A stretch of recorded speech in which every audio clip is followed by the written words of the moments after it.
안녕하세요. 밤이 깊었네요. 오늘 하루도 고생 많으셨죠? 편안하게 쉬면서 오늘 밤 따뜻한 옛날 이야기를 들어보세요.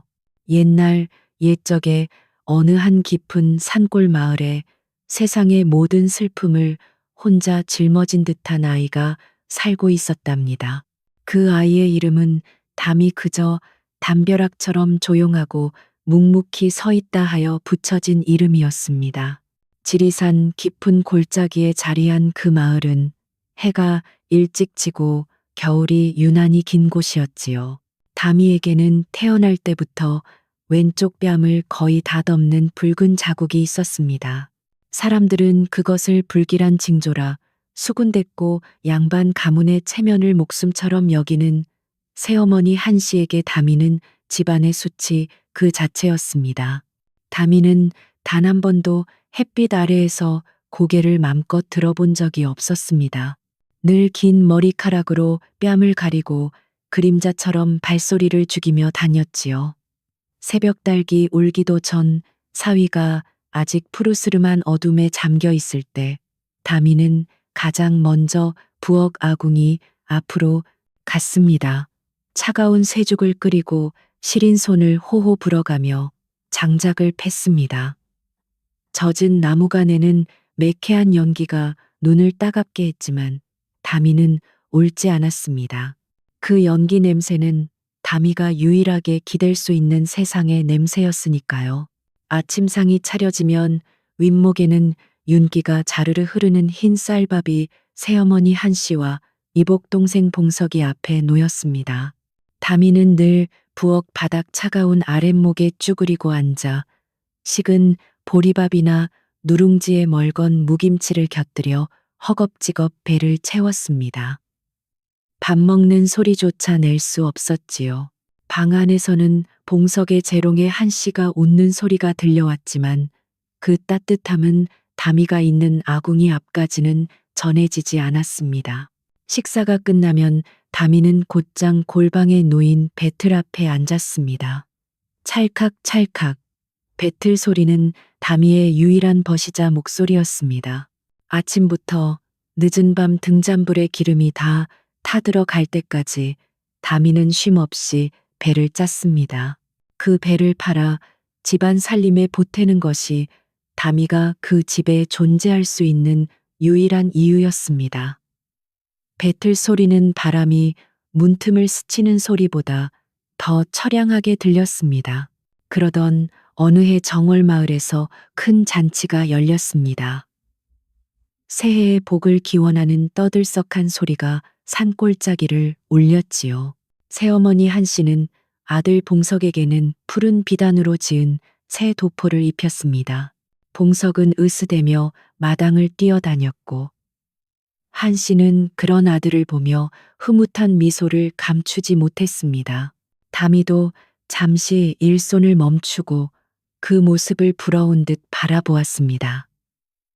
잔치에 가고 싶은 마음의 다미는 자신이 짠 무명천 중에 가장 고운 것으로 지은 그러나 이미 빛이 바랜 치마를 꺼내 입었습니다. 그리고 조심스럽게 한씨에게 다가갔지요. 하지만 한씨는 다미의 뺨에 있는 붉은 자국을 노려보며 싸늘하게 말했습니다. 어딜 가려고 그 흉한 꼴로 쏘다니느냐. 네 얼굴이 마을 사람들에게 부정을 탈까 두렵구나. 썩 들어가 배나 짜거라. 그때 마당에서 놀던 봉석이가 깔깔 웃으며 다미의 치마폭에 검댕 묻은 재 한 줌을 던졌습니다. 누나는 재투성이가 딱 어울려요. 하얀 치마에 검은 재가 얼룩덜룩 묻었습니다. 다미는 아무 말도 하지 못했습니다. 그저 고개를 떨군 채 얼어붙은 냇가로 향했습니다. 살을 내는 듯한 냇물에 손을 담그고 다미는 치마를 빨기 시작했습니다. 손이 금세 자주색으로 변하고 감각이 없어졌지만 다미는 멈추지 않았습니다. 마치 그 검은 재가 아니라 자신의 뺨에 붙은 붉은 자국을 자신의 운명을 씻어내려는 듯이 말입니다. 멀리서 들려오는 잔치의 풍악 소리와 사람들의 웃음소리가 바람을 타고 흩날렸습니다. 다미는 젖은 치마를 들고 집으로 돌아와 다시 배틀 앞에 앉았습니다. 그날 밤 배틀 소리는 유난히 더 크고 구슬프게 울렸습니다. 그렇게 얼어붙은 시간 속에서 겨울이 더욱 깊어가던 어느 날 집에 큰 우환이 닥쳤습니다.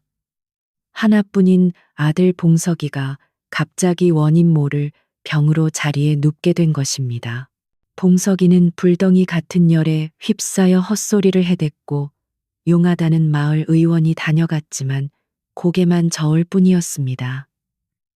이건 의술로 고칠 병이 아니구려. 기운이 세한 틈을 다 나쁜 것이 붙었소.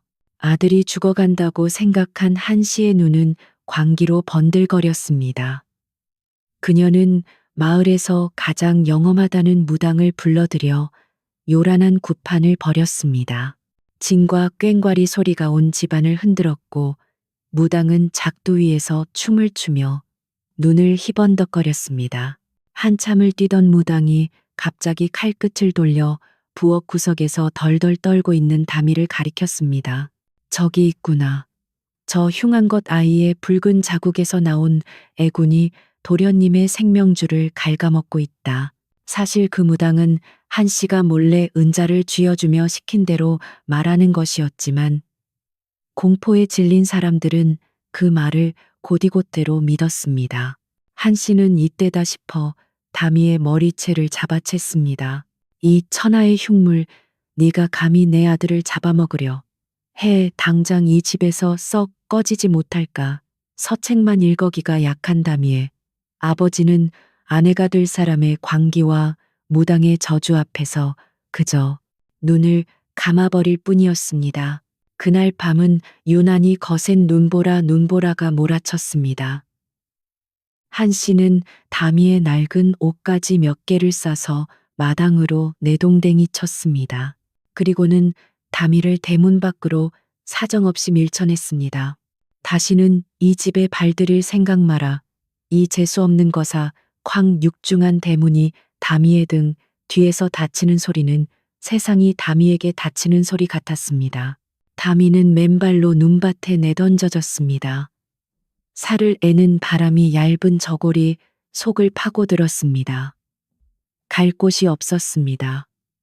다미는 본능적으로 산을 향해 걸었습니다.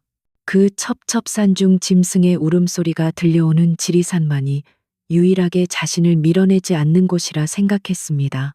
눈보라는 점점 더 거세졌고 다미의 뺨을 때리는 눈발은 붉은 자국 위에서 얼어붙었습니다. 얼마나 걸었을까요? 다미는 다리의 감각을 잃었습니다. 이대로 죽는구나 생각하며 쓰러지려던 순간 저 멀리 숲속 깊은 곳에서 희미한 불빛 하나가 새어 나오는 것을 보았습니다. 마지막 힘을 다해 그곳으로 기어가던 다미는 낡은 초가집 문턱에서 그대로 정신을 잃고 말았습니다. 얼마나 지났을까? 다미는 따뜻한 기운과 함께 짙은 약초 냄새, 한약 냄새에 눈을 떴습니다. 낯선 방이었습니다. 비록 가구 하나 없이 낡았지만 아랫목은 뜨끈했습니다. 웬 노파한 사람이 다미의 이마에 놓인 물수건을 갈아주며 무뚝뚝하게 앉아 있었습니다. 깼느냐, 숭늉이라도 한 사발 마시거라. 노파의 눈빛은 엄격했지만 그 깊은 곳에는 세파에 지친 듯한 고단함이 서려 있었습니다. 그 사람이 바로 민노파였습니다. 한때 내의원에서 재주를 떨쳤으나 모함에 빠져 궁에서 쫓겨난 비운의 의녀였지요. 마을 사람들은 성격이 괴팍하다며 그녀를 가까이 하지 않았습니다. 다미는 민노파의 초가집에 머물게 되었습니다. 노파는 다미의 과거를 묻지 않았고 다미 또한 노파의 사연을 궁금해하지 않았습니다. 그저 두 그림자가 서로에게 묵묵히 기대어 섰습니다. 다미는 민노파가 아주 뛰어난 약초꾼임을 금세 알아차렸습니다. 다미는 노파가 시키는 대로 물을 깃고 약초를 다듬고 불을 지폈습니다. 그러면서 어깨너머로 노파가 약초를 다루는 법을 유심히 살폈습니다. 민노파 역시 다미의 비범함을 눈치채기 시작했습니다. 다미는 한 번 본 약초는 절대 잊지 않았고 코로 냄새만 맡고도 수백 가지 약재를 구분해냈습니다. 무엇보다 약초를 돌보는 그 작은 손길에는 지극한 인내와 정성이 담겨 있었습니다. 봄이 오고 산의 진달래가 피기 시작할 무렵 다미는 민노파의 진정한 제자가 되어가고 있었습니다. 노파는 더 이상 다미를 그저 불쌍한 아이로 대하지 않았습니다. 그녀는 다미의 눈에서 약초를 다루는 손길에서 잊고 지냈던 자신의 젊은 시절, 즉 생명을 다루던 의녀의 열정을 보았습니다. 민노파는 자신이 아는 모든 의술과 약초 지식을 다미에게 쏟아붓기 시작했습니다. 다미는 스펀지처럼 모든 것을 빨아들였습니다. 어느 날 산을 통째로 집어삼킬 듯한 거대한 폭풍우가 지나갔습니다. 하늘에 구멍이 뚫린 듯 비가 쏟아졌고 산사태가 곳곳에서 일어났습니다. 비가 갠 후 민노파와 다미는 약초밭과 산삼을 숨겨둔 덫을 확인하기 위해 산 깊은 곳으로 향했습니다. 길은 엉망이었고 젖은 흙냄새가 코를 찔렀습니다. 그들이 아슬아슬한 절벽 근처를 지날 때였습니다. 다미의 예민한 귀에 희미한 신음소리가 들려왔습니다. 할머니 잠깐만요. 무슨 소리가 들려요? 두 사람은 소리를 따라 덤불을 헤치고 나아갔습니다. 그리고 절벽 아래 바위 틈에 위태롭게 걸쳐진 한 사내를 발견했습니다. 그는 사냥꾼 복장이었지만 옷감이 매우 고급스러웠고 이미 의식을 잃은 상태였습니다. 사내의 어깨에는 부러진 화살이 박혀 있었고 옆구리는 칼에 깊게 베어 피가 웅덩이를 이룰 정도였습니다. 민노파가 다가가 맥을 짚어보았습니다. 틀렸다. 피를 너무 많이 흘렸어. 이미 맥이 잡히질 않는구나. 산짐승의 밥이 될 운명이다. 노파가 고개를 저으며 돌아서려 할 때였습니다. 다미가 갑자기 사내에게 달려들었습니다. 다미는 망설임 없이 자신의 치마 아랫단을 찢어 사내의 상처를 덮었습니다. 그리고는 비에 젖은 숲속을 미친 듯이 헤집고 다녔습니다. 민노파가 가르쳐 주지도 않은 희귀한 지혈초를 귀신같이 찾아냈습니다. 다미는 그 잎을 거칠게 씹어 으깬 뒤 사내의 깊은 상처에 정성껏 채워 넣었습니다. 죽으면 안 돼요. 이렇게 죽으면 안 돼요. 그날부터 다미는 꼬박 사흘 밤낮, 3일 밤낮을 사내의 곁을 지켰습니다. 민노파는 가망이 없다며 혀를 찼지만 다미는 포기하지 않았습니다. 자신의 체온으로 차갑게 식어가는 사내를 감싸 안았고 정성껏 미음을 끓여 입술을 적셨습니다. 나흘째 되는 새벽 사내가 기적처럼 눈을 떴습니다. 그의 흐릿한 시야에 처음 들어온 것은 자신을 간절하게 내려다보는 붉은 자국이 선명한 소녀의 얼굴이었습니다. 사내는 자신이 누구인지 밝히지 않았습니다. 그저 길을 잃은 사냥꾼이라 했습니다. 그는 사실 암행중 신하들의 배신으로 습격을 당한 젊은 국왕 이완 가명이었습니다. 그는 며칠을 더 머물며 기력을 회복했습니다. 그는 다미의 붉은 자국을 보았지만 그 너머에 있는 순수하고 강인한 영혼을 보았습니다. 떠나기 전 이완은 허리춤에서 용용패, 이 정교하게 새겨진 옥놀이개를 풀어 다미에게 주었습니다. 나는 그대의 목숨 빚을 졌다.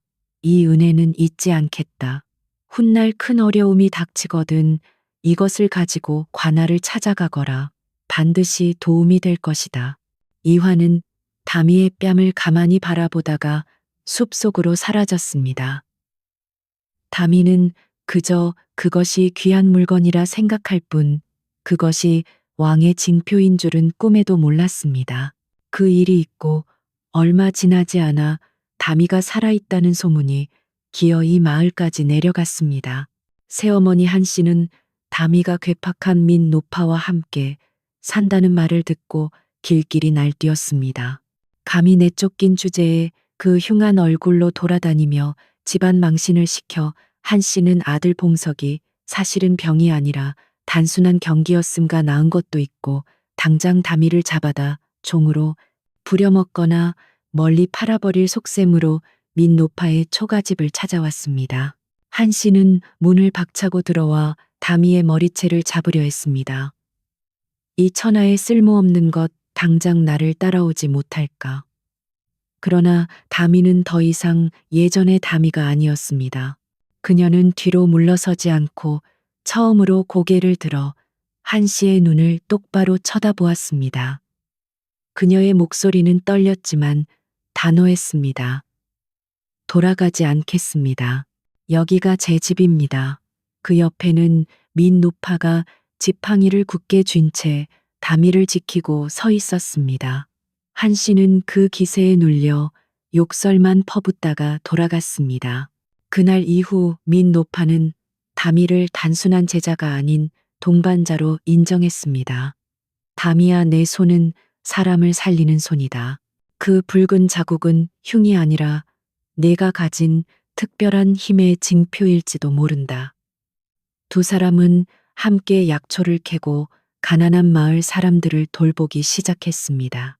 처음에는 다미의 뺨을 보고 수군대던 마을 사람들도 그녀의 신비한 약초 지식과 따뜻한 손길에 병이 낫는 것을 보고는 태도를 바꾸었습니다.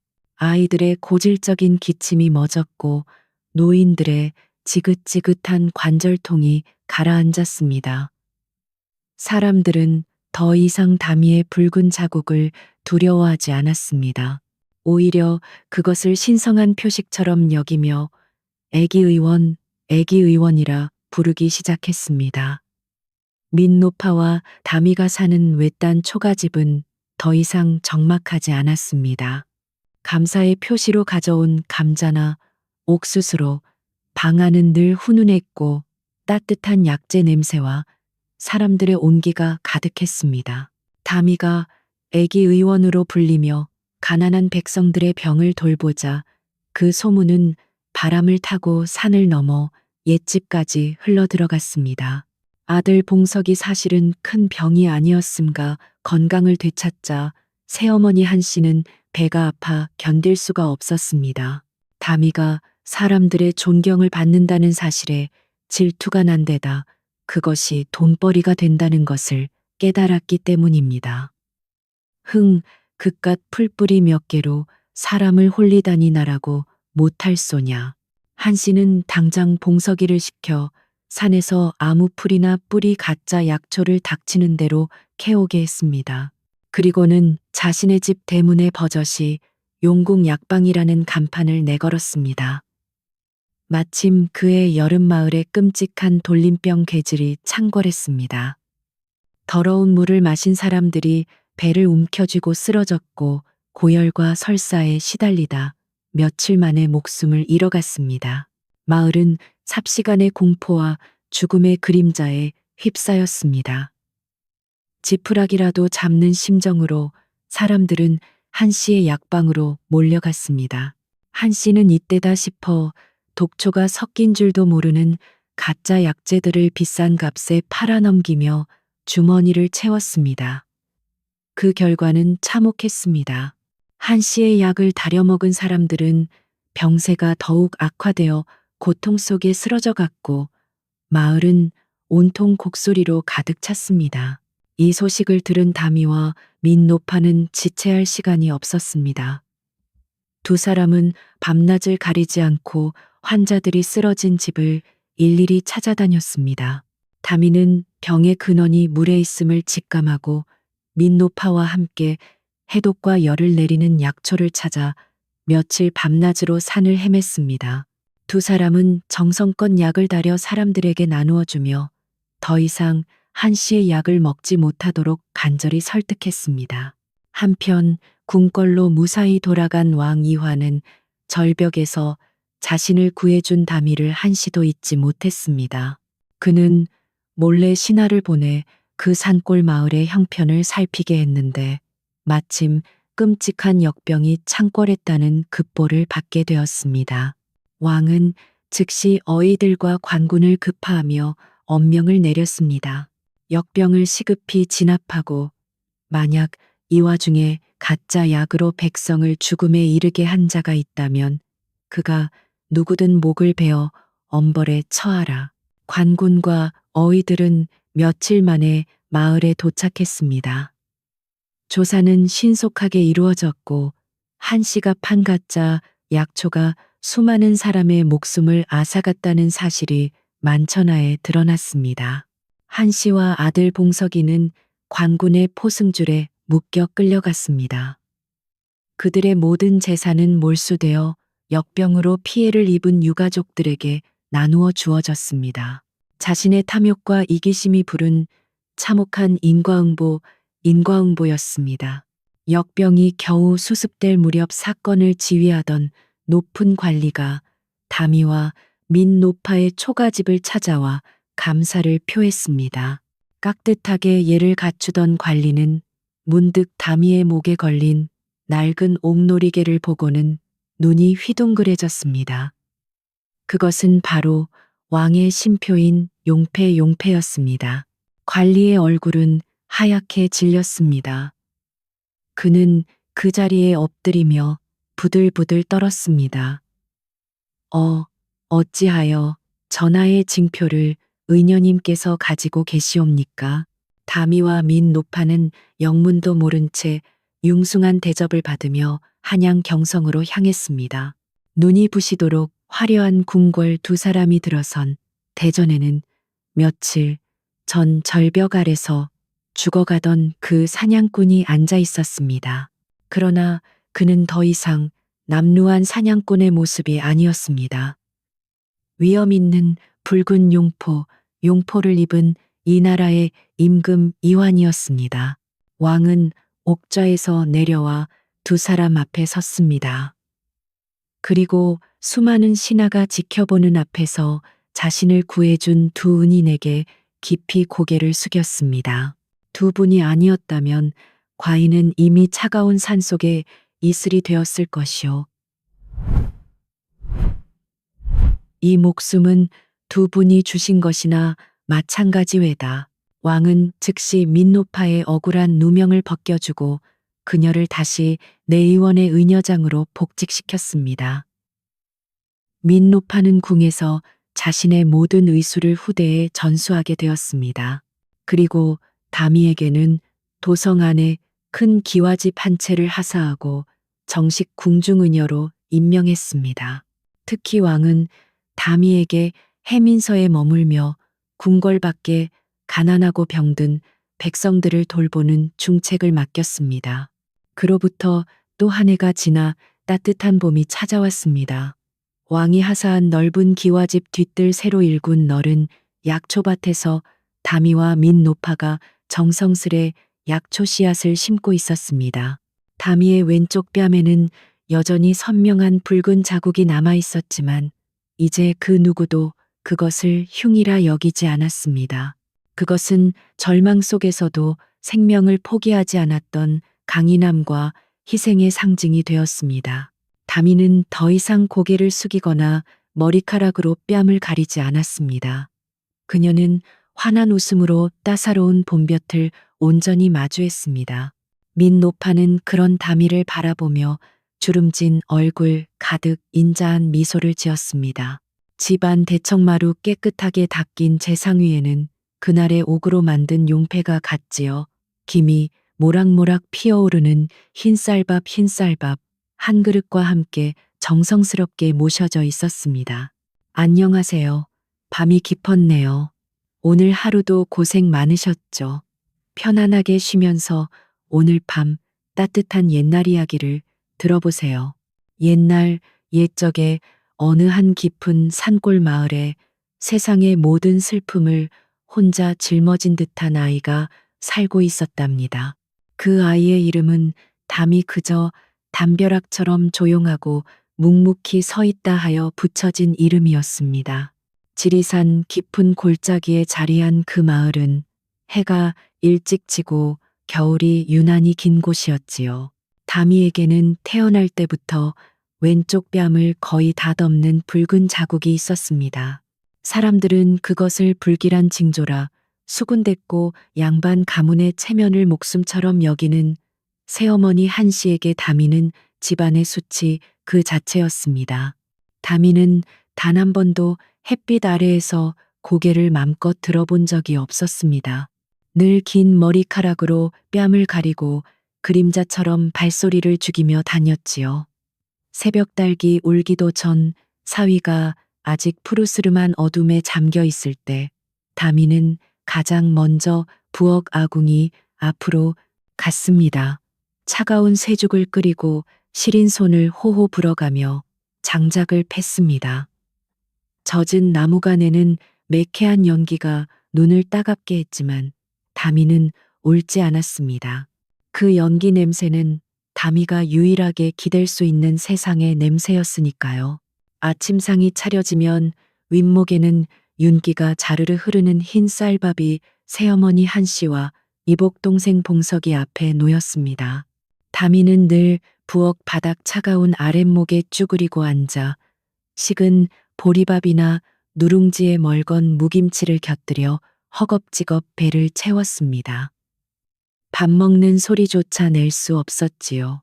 방 안에서는 봉석의 재롱에 한씨가 웃는 소리가 들려왔지만 그 따뜻함은 다미가 있는 아궁이 앞까지는 전해지지 않았습니다. 식사가 끝나면 다미는 곧장 골방에 놓인 배틀 앞에 앉았습니다. 찰칵찰칵 배틀 소리는 다미의 유일한 벗이자 목소리였습니다. 아침부터 늦은 밤 등잔불에 기름이 다 타들어갈 때까지 다미는 쉼없이 배를 짰습니다. 그 배를 팔아 집안 살림에 보태는 것이 다미가 그 집에 존재할 수 있는 유일한 이유였습니다. 배틀 소리는 바람이 문틈을 스치는 소리보다 더 처량하게 들렸습니다. 그러던 어느 해 정월 마을에서 큰 잔치가 열렸습니다. 새해의 복을 기원하는 떠들썩한 소리가 산골짜기를 울렸지요. 새어머니 한씨는 아들 봉석에게는 푸른 비단으로 지은 새 도포를 입혔습니다. 봉석은 으스대며 마당을 뛰어다녔고 한씨는 그런 아들을 보며 흐뭇한 미소를 감추지 못했습니다. 다미도 잠시 일손을 멈추고 그 모습을 부러운 듯 바라보았습니다. 잔치에 가고 싶은 마음의 다미는 자신이 짠 무명천 중에 가장 고운 것으로 지은 그러나 이미 빛이 바랜 치마를 꺼내 입었습니다.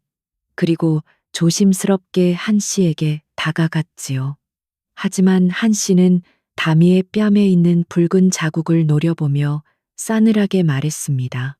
어딜 가려고 그 흉한 꼴로 쏘다니느냐. 네 얼굴이 마을 사람들에게 부정을 탈까 두렵구나. 썩 들어가 배나 짜거라. 그때 마당에서 놀던 봉석이가 깔깔 웃으며 다미의 치마폭에 검댕 묻은 재 한 줌을 던졌습니다. 누나는 재투성이가 딱 어울려요. 하얀 치마에 검은 재가 얼룩덜룩 묻었습니다. 다미는 아무 말도 하지 못했습니다. 그저 고개를 떨군 채 얼어붙은 냇가로 향했습니다. 살을 내는 듯한 냇물에 손을 담그고 다미는 치마를 빨기 시작했습니다. 손이 금세 자주색으로 변하고 감각이 없어졌지만 다미는 멈추지 않았습니다. 마치 그 검은 재가 아니라 자신의 뺨에 붙은 붉은 자국을 자신의 운명을 씻어내려는 듯이 말입니다. 멀리서 들려오는 잔치의 풍악 소리와 사람들의 웃음소리가 바람을 타고 흩날렸습니다. 다미는 젖은 치마를 들고 집으로 돌아와 다시 배틀 앞에 앉았습니다. 그날 밤 배틀 소리는 유난히 더 크고 구슬프게 울렸습니다. 그렇게 얼어붙은 시간 속에서 겨울이 더욱 깊어가던 어느 날 집에 큰 우환이 닥쳤습니다. 하나뿐인 아들 봉석이가 갑자기 원인 모를 병으로 자리에 눕게 된 것입니다. 봉석이는 불덩이 같은 열에 휩싸여 헛소리를 해댔고 용하다는 마을 의원이 다녀갔지만 고개만 저을 뿐이었습니다. 이건 의술로 고칠 병이 아니구려. 기운이 세한 틈을 다 나쁜 것이 붙었소. 아들이 죽어간다고 생각한 한씨의 눈은 광기로 번들거렸습니다. 그녀는 마을에서 가장 영험하다는 무당을 불러들여 요란한 구판을 벌였습니다. 진과 꽹과리 소리가 온 집안을 흔들었고 무당은 작두 위에서 춤을 추며 눈을 희번덕거렸습니다.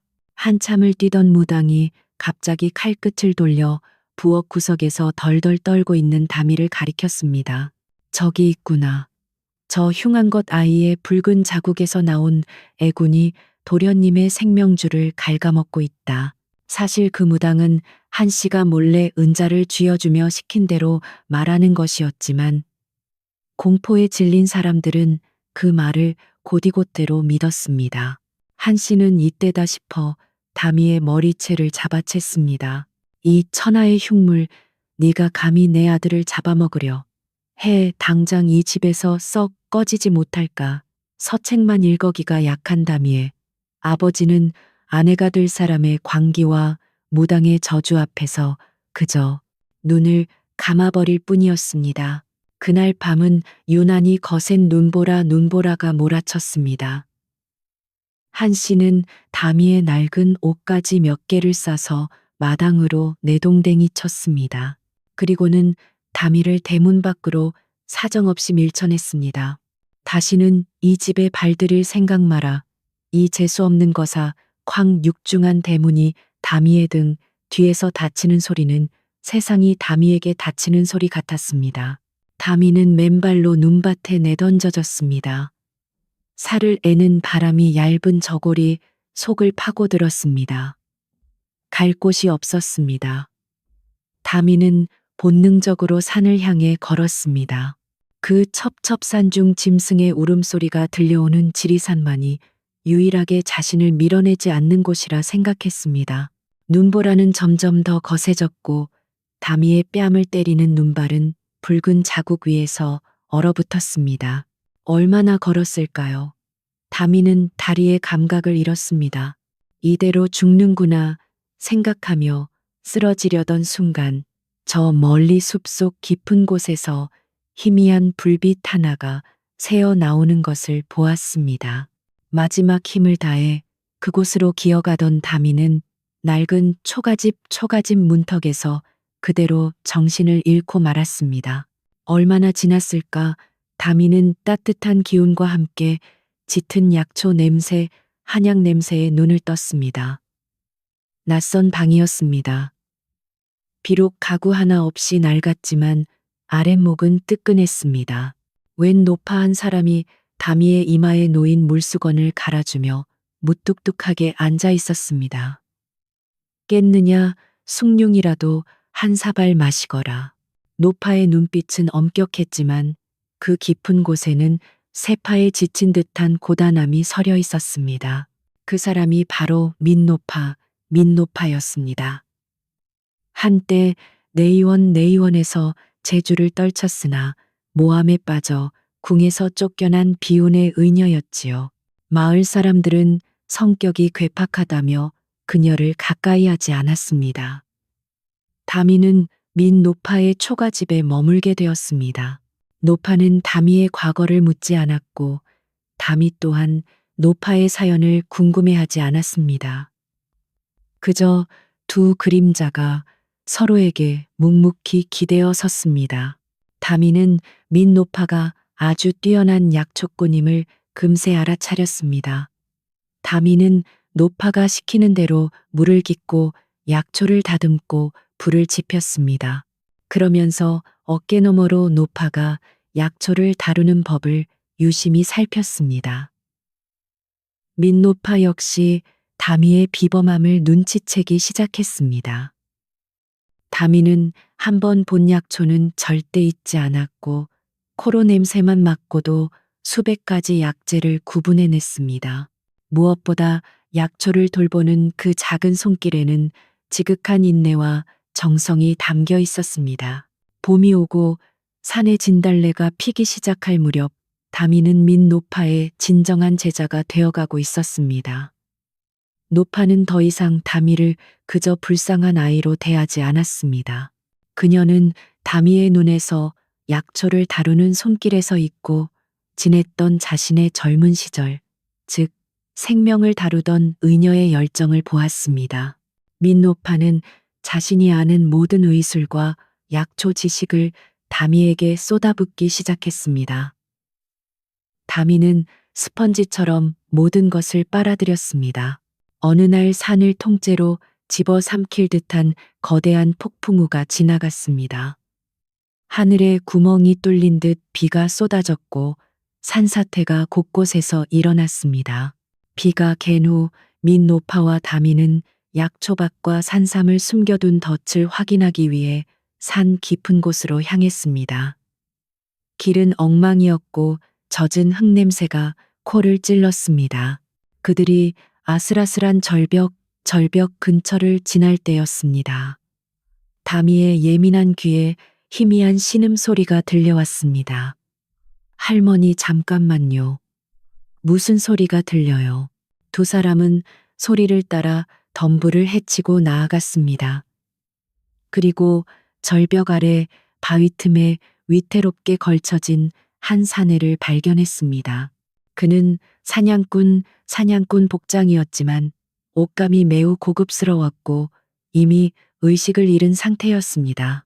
사내의 어깨에는 부러진 화살이 박혀 있었고 옆구리는 칼에 깊게 베어 피가 웅덩이를 이룰 정도였습니다. 민노파가 다가가 맥을 짚어보았습니다. 틀렸다. 피를 너무 많이 흘렸어.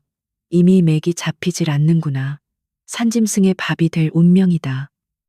노파가 고개를 저으며 돌아서려 할 때였습니다. 다미가 갑자기 사내에게 달려들었습니다.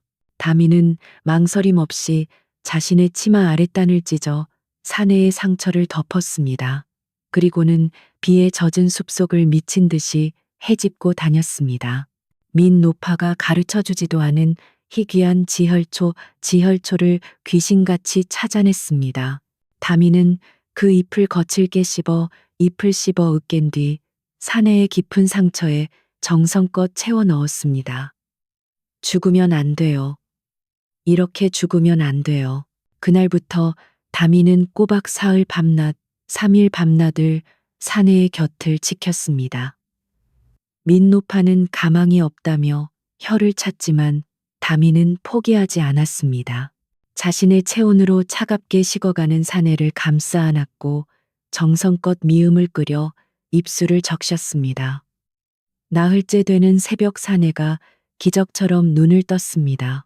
그의 흐릿한 시야에 처음 들어온 것은 자신을 간절하게 내려다보는 붉은 자국이 선명한 소녀의 얼굴이었습니다. 사내는 자신이 누구인지 밝히지 않았습니다. 그저 길을 잃은 사냥꾼이라 했습니다. 그는 사실 암행중 신하들의 배신으로 습격을 당한 젊은 국왕 이완 가명이었습니다. 그는 며칠을 더 머물며 기력을 회복했습니다. 그는 다미의 붉은 자국을 보았지만 그 너머에 있는 순수하고 강인한 영혼을 보았습니다. 떠나기 전 이완은 허리춤에서 용용패, 이 정교하게 새겨진 옥놀이개를 풀어 다미에게 주었습니다. 나는 그대의 목숨 빚을 졌다. 이 은혜는 잊지 않겠다. 훗날 큰 어려움이 닥치거든 이것을 가지고 관아를 찾아가거라. 반드시 도움이 될 것이다. 이화는 다미의 뺨을 가만히 바라보다가 숲속으로 사라졌습니다. 다미는 그저 그것이 귀한 물건이라 생각할 뿐 그것이 왕의 징표인 줄은 꿈에도 몰랐습니다. 그 일이 있고 얼마 지나지 않아 다미가 살아있다는 소문이 기어이 마을까지 내려갔습니다. 새어머니 한씨는 다미가 괴팍한 민노파와 함께 산다는 말을 듣고 길길이 날뛰었습니다.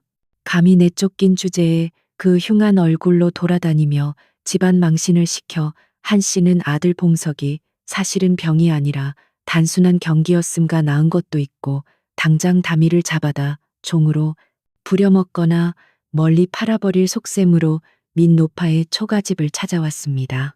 한 씨는 문을 박차고 들어와 다미의 머리채를 잡으려 했습니다. 이 천하에 쓸모없는 것 당장 나를 따라오지 못할까. 그러나 다미는 더 이상 예전의 다미가 아니었습니다. 그녀는 뒤로 물러서지 않고 처음으로 고개를 들어 한 씨의 눈을 똑바로 쳐다보았습니다. 그녀의 목소리는 떨렸지만 단호했습니다. 돌아가지 않겠습니다. 여기가 제 집입니다. 그 옆에는 민노파가 지팡이를 굳게 쥔 채 다미를 지키고 서 있었습니다. 한 씨는 그 기세에 눌려 욕설만 퍼붓다가 돌아갔습니다. 그날 이후 민노파는 다미를 단순한 제자가 아닌 동반자로 인정했습니다. 다미야, 내 손은 사람을 살리는 손이다. 그 붉은 자국은 흉이 아니라 내가 가진 특별한 힘의 징표일지도 모른다.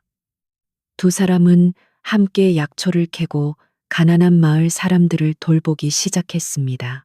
처음에는 다미의 뺨을 보고 수군대던 마을 사람들도 그녀의 신비한 약초 지식과 따뜻한 손길에 병이 낫는 것을 보고는 태도를 바꾸었습니다. 아이들의 고질적인 기침이 멎었고 노인들의 지긋지긋한 관절통이 가라앉았습니다. 사람들은 더 이상 다미의 붉은 자국을 두려워하지 않았습니다. 오히려 그것을 신성한 표식처럼 여기며 애기 의원, 애기 의원이라 부르기 시작했습니다. 민노파와 다미가 사는 외딴 초가집은 더 이상 적막하지 않았습니다. 감사의 표시로 가져온 감자나 옥수수로 방 안은 늘 훈훈했고 따뜻한 약재 냄새와 사람들의 온기가 가득했습니다. 다미가 애기 의원으로 불리며 가난한 백성들의 병을 돌보자 그 소문은 바람을 타고 산을 넘어 옛집까지 흘러들어갔습니다. 아들 봉석이 사실은 큰 병이 아니었음가 건강을 되찾자 새어머니 한 씨는 배가 아파 견딜 수가 없었습니다. 다미가 사람들의 존경을 받는다는 사실에 질투가 난 데다 그것이 돈벌이가 된다는 것을 깨달았기 때문입니다. 그깟 풀뿌리 몇 개로 사람을 홀리다니 나라고 못할 소냐. 한 씨는 당장 봉석이를 시켜 산에서 아무 풀이나 뿌리 가짜 약초를 닥치는 대로 캐오게 했습니다. 그리고는 자신의 집 대문에 버젓이 용궁 약방이라는 간판을 내걸었습니다. 마침 그의 여름마을의 끔찍한 돌림병 괴질이 창궐했습니다. 더러운 물을 마신 사람들이 배를 움켜쥐고 쓰러졌고 고열과 설사에 시달리다 며칠 만에 목숨을 잃어갔습니다. 마을은 삽시간의 공포와 죽음의 그림자에 휩싸였습니다. 지푸라기라도 잡는 심정으로 사람들은 한 씨의 약방으로 몰려갔습니다. 한 씨는 이때다 싶어 독초가 섞인 줄도 모르는 가짜 약재들을 비싼 값에 팔아넘기며 주머니를 채웠습니다. 그 결과는 참혹했습니다. 한 씨의 약을 다려먹은 사람들은 병세가 더욱 악화되어 고통 속에 쓰러져 갔고 마을은 온통 곡소리로 가득 찼습니다. 이 소식을 들은 다미와 민노파는 지체할 시간이 없었습니다. 두 사람은 밤낮을 가리지 않고 환자들이 쓰러진 집을 일일이 찾아다녔습니다. 다미는 병의 근원이 물에 있음을 직감하고 민노파와 함께 해독과 열을 내리는 약초를 찾아 며칠 밤낮으로 산을 헤맸습니다. 두 사람은 정성껏 약을 다려 사람들에게 나누어 주며 더 이상 한 씨의 약을 먹지 못하도록 간절히 설득했습니다. 한편 궁궐로 무사히 돌아간 왕 이화는 절벽에서 자신을 구해준 다미를 한 씨도 잊지 못했습니다. 그는 몰래 신하를 보내 그 산골 마을의 형편을 살피게 했는데 마침 끔찍한 역병이 창궐했다는 급보를 받게 되었습니다. 왕은 즉시 어이들과 관군을 급파하며 엄명을 내렸습니다. 역병을 시급히 진압하고 만약 이 와중에 가짜 약으로 백성을 죽음에 이르게 한 자가 있다면 그가 누구든 목을 베어 엄벌에 처하라. 관군과 어의들은 며칠 만에 마을에 도착했습니다. 조사는 신속하게 이루어졌고 한 씨가 판 가짜 약초가 수많은 사람의 목숨을 앗아갔다는 사실이 만천하에 드러났습니다. 한 씨와 아들 봉석이는 관군의 포승줄에 묶여 끌려갔습니다. 그들의 모든 재산은 몰수되어 역병으로 피해를 입은 유가족들에게 나누어 주어졌습니다. 자신의 탐욕과 이기심이 부른 참혹한 인과응보였습니다. 역병이 겨우 수습될 무렵 사건을 지휘하던 높은 관리가 다미와 민노파의 초가집을 찾아와 감사를 표했습니다. 깍듯하게 예를 갖추던 관리는 문득 다미의 목에 걸린 낡은 옥놀이개를 보고는 눈이 휘둥그레졌습니다. 그것은 바로 왕의 신표인 용패였습니다. 관리의 얼굴은 하얗게 질렸습니다. 그는 그 자리에 엎드리며 부들부들 떨었습니다. 어찌하여 전하의 징표를 의녀님께서 가지고 계시옵니까? 다미와 민노파는 영문도 모른 채 융숭한 대접을 받으며 한양 경성으로 향했습니다. 눈이 부시도록 화려한 궁궐 두 사람이 들어선 대전에는 며칠 전 절벽 아래서 죽어가던 그 사냥꾼이 앉아 있었습니다.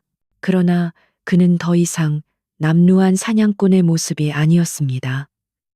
위엄 있는 붉은 용포를 입은 이 나라의 임금 이환이었습니다. 왕은 옥좌에서 내려와 두 사람 앞에 섰습니다. 그리고 수많은 신하가 지켜보는 앞에서 자신을 구해준 두 은인에게 깊이 고개를 숙였습니다. 두 분이 아니었다면 과인은 이미 차가운 산속에 이슬이 되었을 것이오.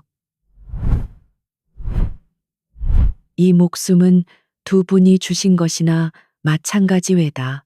왕은 즉시 민노파의 억울한 누명을 벗겨주고 그녀를 다시 내의원의 의녀장으로 복직시켰습니다. 민노파는 궁에서 자신의 모든 의술을 후대에 전수하게 되었습니다. 그리고 다미에게는 도성 안에 큰 기와집 한 채를 하사하고 정식 궁중의녀로 임명했습니다.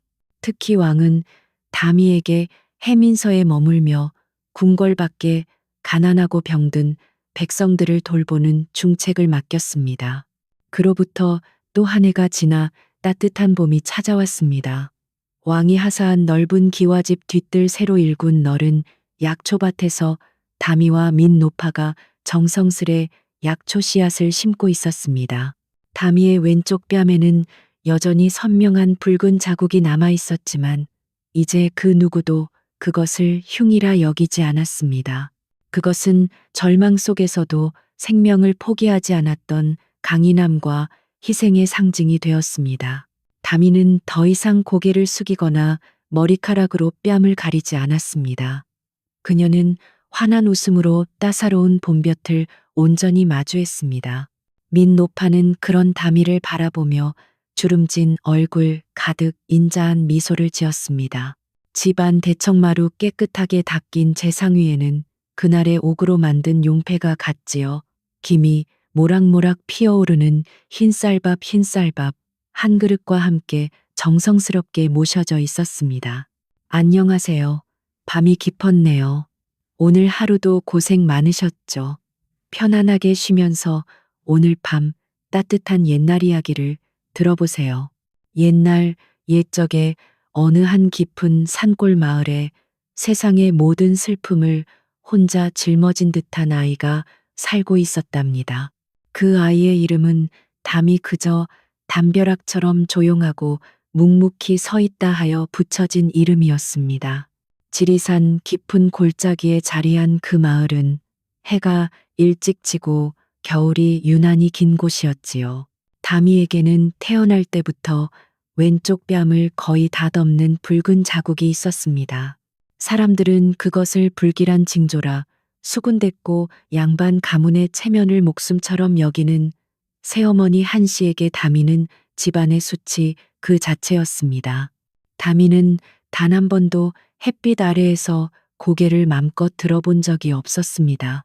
늘 긴 머리카락으로 뺨을 가리고 그림자처럼 발소리를 죽이며 다녔지요.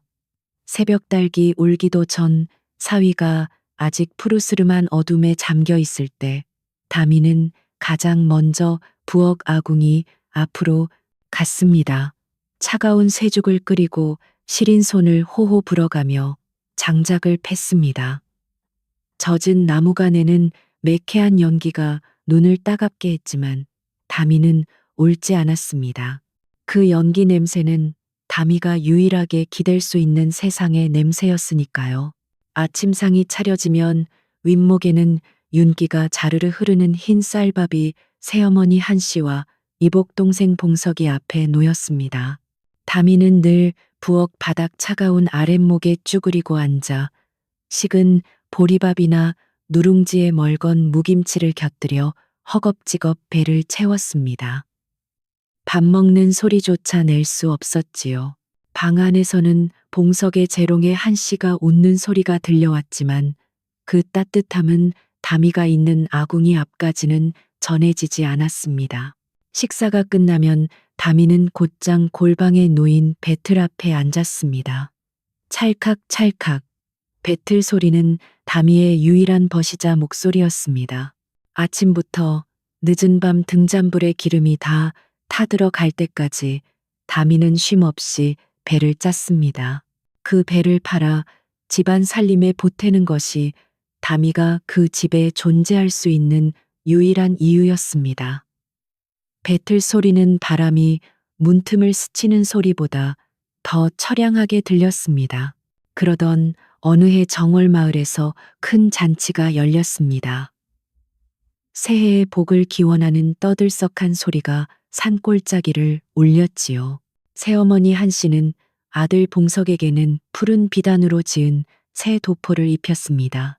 봉석은 으스대며 마당을 뛰어다녔고 한씨는 그런 아들을 보며 흐뭇한 미소를 감추지 못했습니다. 다미도 잠시 일손을 멈추고 그 모습을 부러운 듯 바라보았습니다. 잔치에 가고 싶은 마음의 다미는 자신이 짠 무명천 중에 가장 고운 것으로 지은 그러나 이미 빛이 바랜 치마를 꺼내 입었습니다. 그리고 조심스럽게 한씨에게 다가갔지요. 하지만 한씨는 다미의 뺨에 있는 붉은 자국을 노려보며 싸늘하게 말했습니다. 어딜 가려고 그 흉한 꼴로 쏘다니느냐. 네 얼굴이 마을 사람들에게 부정을 탈까 두렵구나. 썩 들어가 배나 짜거라. 그때 마당에서 놀던 봉석이가 깔깔 웃으며 다미의 치마폭에 검댕 묻은 재 한 줌을 던졌습니다. 누나는 재투성이가 딱 어울려요. 하얀 치마에 검은 재가 얼룩덜룩 묻었습니다. 다미는 아무 말도 하지 못했습니다. 그저 고개를 떨군 채 얼어붙은 냇가로 향했습니다. 살을 내는 듯한 냇물에 손을 담그고 다미는 치마를 빨기 시작했습니다. 손이 금세 자주색으로 변하고 감각이 없어졌지만 다미는 멈추지 않았습니다. 마치 그 검은 재가 아니라 자신의 뺨에 붙은 붉은 자국을 자신의 운명을 씻어내려는 듯이 말입니다. 멀리서 들려오는 잔치의 풍악 소리와 사람들의 웃음소리가 바람을 타고 흩날렸습니다. 다미는 젖은 치마를 들고 집으로 돌아와 다시 배틀 앞에 앉았습니다. 그날 밤 배틀 소리는 유난히 더 크고 구슬프게 울렸습니다. 그렇게 얼어붙은 시간 속에서 겨울이 더욱 깊어가던 어느 날 집에 큰 우환이 닥쳤습니다. 하나뿐인 아들 봉석이가 갑자기 원인 모를 병으로 자리에 눕게 된 것입니다. 봉석이는 불덩이 같은 열에 휩싸여 헛소리를 해댔고 용하다는 마을 의원이 다녀갔지만 고개만 저을 뿐이었습니다. 이건 의술로 고칠 병이 아니구려. 기운이 세한 틈을 다 나쁜 것이 붙었소. 아들이 죽어간다고 생각한 한씨의 눈은 광기로 번들거렸습니다. 그녀는 마을에서 가장 영험하다는 무당을 불러들여 요란한 구판을 벌였습니다. 진과 꽹과리 소리가 온 집안을 흔들었고 무당은 작두 위에서 춤을 추며 눈을 희번덕거렸습니다. 한참을 뛰던 무당이 갑자기 칼끝을 돌려 부엌 구석에서 덜덜 떨고 있는 다미를 가리켰습니다. 저기 있구나. 저 흉한 것 아이의 붉은 자국에서 나온 애군이 도련님의 생명줄을 갉아먹고 있다. 사실 그 무당은 한 씨가 몰래 은자를 쥐어주며 시킨 대로 말하는 것이었지만 공포에 질린 사람들은 그 말을 곧이곧대로 믿었습니다. 한 씨는 이때다 싶어 다미의 머리채를 잡아챘습니다. 이 천하의 흉물, 네가 감히 내 아들을 잡아먹으려 해 당장 이 집에서 썩 꺼지지 못할까. 서책만 읽어기가 약한 다미에 아버지는 아내가 될 사람의 광기와 무당의 저주 앞에서 그저 눈을 감아버릴 뿐이었습니다. 그날 밤은 유난히 거센 눈보라가 몰아쳤습니다. 한 씨는 다미의 낡은 옷가지 몇 개를 싸서 마당으로 내동댕이 쳤습니다. 그리고는 다미를 대문 밖으로 사정없이 밀쳐냈습니다. 다시는 이 집에 발들일 생각 마라. 이 재수없는 거사 쾅 육중한 대문이 다미의 등 뒤에서 닫히는 소리는 세상이 다미에게 닫히는 소리 같았습니다. 다미는 맨발로 눈밭에 내던져졌습니다. 살을 애는 바람이 얇은 저골이 속을 파고들었습니다. 갈 곳이 없었습니다. 다미는 본능적으로 산을 향해 걸었습니다. 그 첩첩산 중 짐승의 울음소리가 들려오는 지리산만이 유일하게 자신을 밀어내지 않는 곳이라 생각했습니다. 눈보라는 점점 더 거세졌고 다미의 뺨을 때리는 눈발은 붉은 자국 위에서 얼어붙었습니다. 얼마나 걸었을까요? 다미는 다리의 감각을 잃었습니다. 이대로 죽는구나 생각하며 쓰러지려던 순간 저 멀리 숲속 깊은 곳에서 희미한 불빛 하나가 새어 나오는 것을 보았습니다. 마지막 힘을 다해 그곳으로 기어가던 다미는 낡은 초가집 문턱에서 그대로 정신을 잃고 말았습니다. 얼마나 지났을까? 다미는 따뜻한 기운과 함께 짙은 약초 냄새, 한약 냄새에 눈을 떴습니다. 낯선 방이었습니다. 비록 가구 하나 없이 낡았지만 아랫목은 뜨끈했습니다. 웬 노파한 사람이 다미의 이마에 놓인 물수건을 갈아주며 무뚝뚝하게 앉아 있었습니다. 깼느냐, 숭늉이라도 한 사발 마시거라. 노파의 눈빛은 엄격했지만 그 깊은 곳에는 세파에 지친 듯한 고단함이 서려 있었습니다. 그 사람이 바로 민노파였습니다. 한때 내의원에서 재주를 떨쳤으나 모함에 빠져 궁에서 쫓겨난 비운의 의녀였지요. 마을 사람들은 성격이 괴팍하다며 그녀를 가까이 하지 않았습니다. 다미는 민노파의 초가집에 머물게 되었습니다. 노파는 다미의 과거를 묻지 않았고 다미 또한 노파의 사연을 궁금해하지 않았습니다. 그저 두 그림자가 서로에게 묵묵히 기대어 섰습니다. 다미는 민노파가 아주 뛰어난 약초꾼임을 금세 알아차렸습니다. 다미는 노파가 시키는 대로 물을 깃고 약초를 다듬고 불을 지폈습니다. 그러면서 어깨너머로 노파가 약초를 다루는 법을 유심히 살폈습니다. 민노파 역시 다미의 비범함을 눈치채기 시작했습니다. 다미는 한 번 본 약초는 절대 잊지 않았고 코로 냄새만 맡고도 수백 가지 약재를 구분해냈습니다. 무엇보다 약초를 돌보는 그 작은 손길에는 지극한 인내와 정성이 담겨 있었습니다. 봄이 오고 산의 진달래가 피기 시작할 무렵 다미는 민노파의 진정한 제자가 되어가고 있었습니다. 노파는 더 이상 다미를 그저 불쌍한 아이로 대하지 않았습니다. 그녀는 다미의 눈에서 약초를 다루는 손길에서 잊고 지냈던 자신의 젊은 시절, 즉 생명을 다루던 의녀의 열정을 보았습니다. 민노파는 자신이 아는 모든 의술과 약초 지식을 다미에게 쏟아붓기 시작했습니다. 다미는 스펀지처럼 모든 것을 빨아들였습니다. 어느 날 산을 통째로 집어삼킬 듯한 거대한 폭풍우가 지나갔습니다. 하늘에 구멍이 뚫린 듯 비가 쏟아졌고 산사태가 곳곳에서 일어났습니다. 비가 갠 후 민노파와 다미는 약초밭과 산삼을 숨겨둔 덫을 확인하기 위해 산 깊은 곳으로 향했습니다. 길은 엉망이었고 젖은 흙냄새가 코를 찔렀습니다. 그들이 아슬아슬한 절벽 근처를 지날 때였습니다. 다미의 예민한 귀에 희미한 신음소리가 들려왔습니다. 할머니 잠깐만요. 무슨 소리가 들려요? 두 사람은 소리를 따라 덤불을 헤치고 나아갔습니다. 그리고 절벽 아래 바위 틈에 위태롭게 걸쳐진 한 사내를 발견했습니다.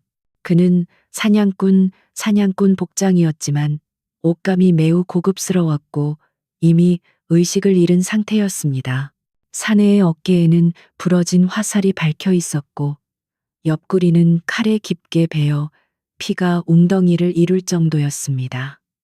민노파가 다가가 맥을 짚어보았습니다. 틀렸다. 피를 너무 많이 흘렸어. 이미 맥이 잡히질 않는구나.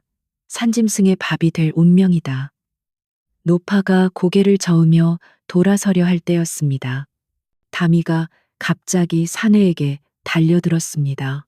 다미는 망설임 없이 자신의 치마 아랫단을 찢어 사내의 상처를 덮었습니다. 그리고는 비에 젖은 숲속을 미친 듯이 헤집고 다녔습니다. 민노파가 가르쳐 주지도 않은 희귀한 지혈초를 귀신같이 찾아냈습니다.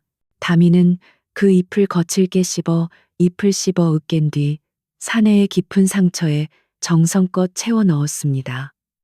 죽으면 안 돼요. 이렇게 죽으면 안 돼요.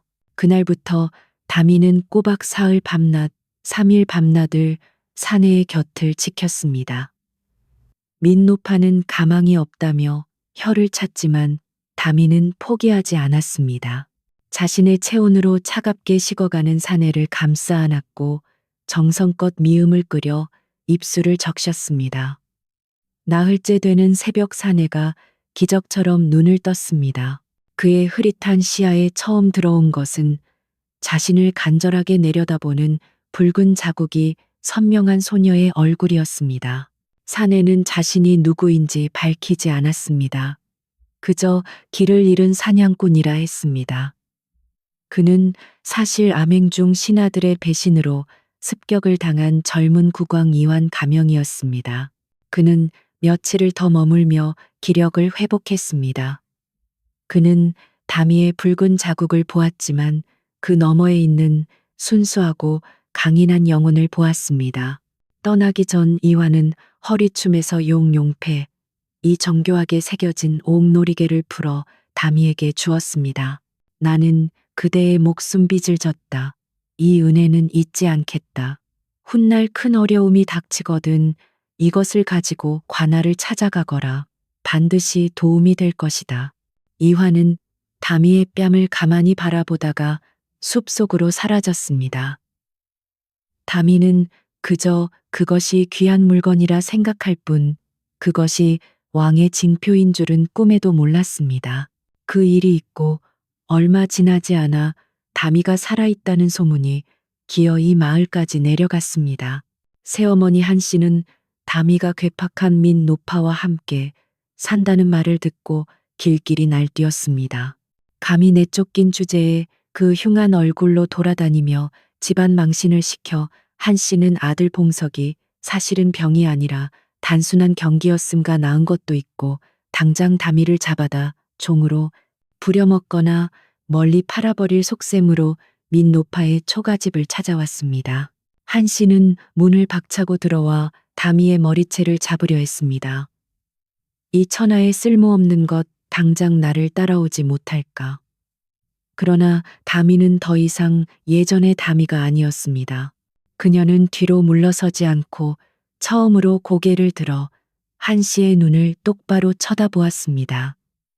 그녀의 목소리는 떨렸지만 단호했습니다. 돌아가지 않겠습니다. 여기가 제 집입니다. 그 옆에는 민노파가 지팡이를 굳게 쥔 채 다미를 지키고 서 있었습니다. 한 씨는 그 기세에 눌려 욕설만 퍼붓다가 돌아갔습니다. 그날 이후 민노파는 다미를 단순한 제자가 아닌 동반자로 인정했습니다. 다미야, 내 손은 사람을 살리는 손이다. 그 붉은 자국은 흉이 아니라 내가 가진 특별한 힘의 징표일지도 모른다. 두 사람은 함께 약초를 캐고 가난한 마을 사람들을 돌보기 시작했습니다. 처음에는 다미의 뺨을 보고 수군대던 마을 사람들도 그녀의 신비한 약초 지식과 따뜻한 손길에 병이 낫는 것을 보고는 태도를 바꾸었습니다. 아이들의 고질적인 기침이 멎었고 노인들의 지긋지긋한 관절통이 가라앉았습니다. 사람들은 더 이상 다미의 붉은 자국을 두려워하지 않았습니다. 오히려 그것을 신성한 표식처럼 여기며 애기 의원, 애기 의원이라 부르기 시작했습니다. 민노파와 다미가 사는 외딴 초가집은 더 이상 적막하지 않았습니다. 감사의 표시로 가져온 감자나 옥수수로 방 안은 늘 훈훈했고 따뜻한 약재 냄새와 사람들의 온기가 가득했습니다. 다미가 애기 의원으로 불리며 가난한 백성들의 병을 돌보자 그 소문은 바람을 타고 산을 넘어 옛집까지 흘러들어갔습니다. 아들 봉석이 사실은 큰 병이 아니었음가 건강을 되찾자 새어머니 한 씨는 배가 아파 견딜 수가 없었습니다. 다미가 사람들의 존경을 받는다는 사실에 질투가 난 데다 그것이 돈벌이가 된다는 것을 깨달았기 때문입니다. 그깟 풀뿌리 몇 개로 사람을 홀리다니 나라고 못할 소냐. 한 씨는 당장 봉석이를 시켜 산에서 아무 풀이나 뿌리 가짜 약초를 닥치는 대로 캐오게 했습니다. 그리고는 자신의 집 대문에 버젓이 용궁 약방이라는 간판을 내걸었습니다. 마침 그의 여름마을의 끔찍한 돌림병 괴질이 창궐했습니다. 더러운 물을 마신 사람들이 배를 움켜쥐고 쓰러졌고 고열과 설사에 시달리다 며칠 만에 목숨을 잃어갔습니다. 마을은 삽시간의 공포와 죽음의 그림자에 휩싸였습니다. 지푸라기라도 잡는 심정으로 사람들은 한 씨의 약방으로 몰려갔습니다. 한 씨는 이때다 싶어 독초가 섞인 줄도 모르는 가짜 약재들을 비싼 값에 팔아넘기며 주머니를 채웠습니다. 그 결과는 참혹했습니다. 한 씨의 약을 다려먹은 사람들은 병세가 더욱 악화되어 고통 속에 쓰러져 갔고 마을은 온통 곡소리로 가득 찼습니다. 이 소식을 들은 다미와 민노파는 지체할 시간이 없었습니다. 두 사람은 밤낮을 가리지 않고 환자들이 쓰러진 집을 일일이 찾아다녔습니다. 다미는 병의 근원이 물에 있음을 직감하고 민노파와 함께 해독과 열을 내리는 약초를 찾아 며칠 밤낮으로 산을 헤맸습니다. 두 사람은 정성껏 약을 다려 사람들에게 나누어 주며 더 이상 한 씨의 약을 먹지 못하도록 간절히 설득했습니다. 한편 궁궐로 무사히 돌아간 왕 이화는 절벽에서 자신을 구해준 다미를 한 씨도 잊지 못했습니다. 그는 몰래 신하를 보내 그 산골 마을의 형편을 살피게 했는데 마침 끔찍한 역병이 창궐했다는 급보를 받게 되었습니다. 왕은 즉시 어이들과 관군을 급파하며 엄명을 내렸습니다. 역병을 시급히 진압하고 만약 이 와중에 가짜 약으로 백성을 죽음에 이르게 한 자가 있다면 그가 누구든 목을 베어 엄벌에 처하라. 관군과 어이들은 며칠 만에 마을에 도착했습니다. 조사는 신속하게 이루어졌고 한 씨가 판 가짜 약초가 수많은 사람의 목숨을 앗아갔다는 사실이 만천하에 드러났습니다. 한씨와 아들 봉석이는 관군의 포승줄에 묶여 끌려갔습니다. 그들의 모든 재산은 몰수되어 역병으로 피해를 입은 유가족들에게 나누어 주어졌습니다. 자신의 탐욕과 이기심이 부른 참혹한 인과응보였습니다. 역병이 겨우 수습될 무렵 사건을 지휘하던 높은 관리가 다미와 민노파의 초가집을 찾아와 감사를 표했습니다. 깍듯하게 예를 갖추던 관리는 문득 다미의 목에 걸린 낡은 옥놀이개를 보고는 눈이 휘둥그레졌습니다. 그것은 바로 왕의 신표인 용패였습니다. 관리의 얼굴은 하얗게 질렸습니다. 그는 그 자리에 엎드리며 부들부들 떨었습니다. 어찌하여 전하의 징표를 의녀님께서 가지고 계시옵니까? 다미와 민노파는 영문도 모른 채 융숭한 대접을 받으며 한양 경성으로 향했습니다. 눈이 부시도록 화려한 궁궐 두 사람이 들어선 대전에는 며칠 전 절벽 아래서 죽어가던 그 사냥꾼이 앉아 있었습니다. 그러나 그는 더 이상 남루한 사냥꾼의 모습이 아니었습니다. 위엄 있는 붉은 용포를 입은 이 나라의 임금 이환이었습니다. 왕은 옥좌에서 내려와 두 사람 앞에 섰습니다.